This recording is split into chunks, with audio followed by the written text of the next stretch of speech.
Salomatmisizlar, tuzimizlar. Xullas davom etamiz. Do'mbrota bekitamiz inshaalloh. Ish jarayonlari qizg'in ketyapti. Xudo xolisa fasad bo'ldi. Bitta lak qoldi, xudo xolisa. Lak sepilsa inshaalloh yanada chiroyli ko'rinishga keladi, xudo xolisa. Ichkarida ishlar bilan birma-bir tanishtirib o'tamiz. Xudo xolisa kafirlarimiz kelgan. Kafirlar ustasi aslida salomatmisiz? Hormay.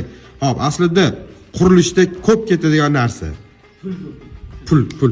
Ikkinchi o'rinda Sement ketadi. Hop, sement bo'yicha qisqacha va tez javob berasiz.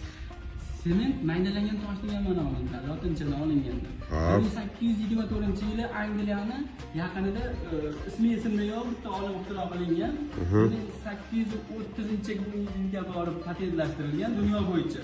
AQShda, Yevropada, Fransiya, Italiya, Germaniyada va Rossiyada qo'shimcha ishlab chiqarishni boshlangan. Birinchi marta Markaziy Osiyo bo'yicha 1913-yili Bekobod sement zavodi qurilishi boshlanib, 1926-yil ishga tushgan. 1932-yilga borib Quvasoy sement zavodi ishga tushgan. Undan keyingilar sekin-sekin mana 1970-yili yaqinlashtirilib mustaqillikka ishga tushgan. Hop. Keyingi mavzu nimada bo'lishini xohlasanglar, tagiga izohlarda yozib qoldirasizlar. Yangiliklar bilan obuna bo'lishingiz chiqmasin.